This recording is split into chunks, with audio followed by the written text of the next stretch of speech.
Hello， 大家好，我是卡皮，今天继续来更新《宝梦旅途》。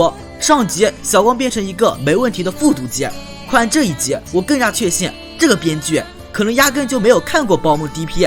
为什么？你听我讲下去就知道了。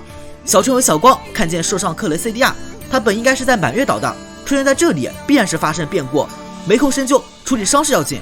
不过克雷塞利亚不让陌生人靠近，小春想起殷博士说的话，必须用真心和宝梦交流。克雷塞利亚好歹也是奥级神，智商是有的，他理解了两人并无敌意，于是接受小光的救治。小光提到这是从小刚这里学到的，顺便和小春吐槽一下，另一个伙伴是个只知道和宝梦玩的宝可梦狂。二人要照看克雷塞利亚，于是就地扎营。期间小春了解到小光是著名协调训练家才子的女儿，小光也为了协调训练家一直奋斗，而小春本人作为殷博士的女儿，并不想当一个宝梦博士，他带着对未来的迷茫和这个特殊衣服一起，决定走一步看一步。小光于是向小春安利起了华丽大赛，然后和波加曼做一组表演。小春拗不过一步，就强行上去表演一回，这比起表演更像是玩闹。小春和小光在克雷塞利亚身边休息，被带入梦境。他们梦到达克莱耶和克雷塞利亚出现在城镇，做噩梦的人们恢复正常。醒来后，小光觉得克雷塞利亚和达克莱耶并不像仇敌，不过面对赶来达克莱耶，二人还是本能的保护起了克雷塞利亚。此时火箭三组出现搅局，达克莱耶面对这3打鱼就是一下子的事情。不过这个时间差刚刚给小光和小春转移克雷塞利亚的机会，二人带着克雷塞利亚跑路，可惜跑错了方位，跑到海边。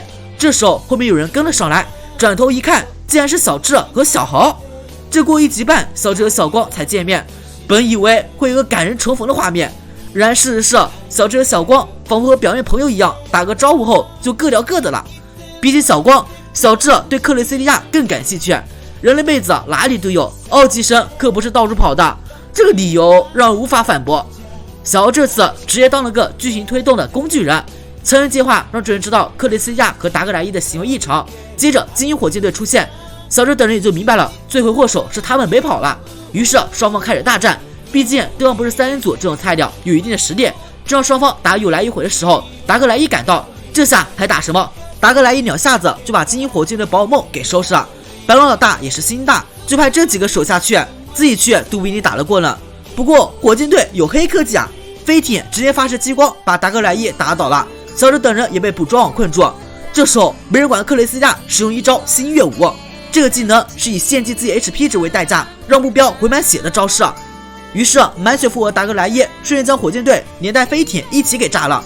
达格莱伊借用技能将乌云打散，月光洒下来，恢复了克雷塞利亚的 HP 值。于是克雷塞利亚和达格莱伊一个回满月岛，一个就回星月岛去了。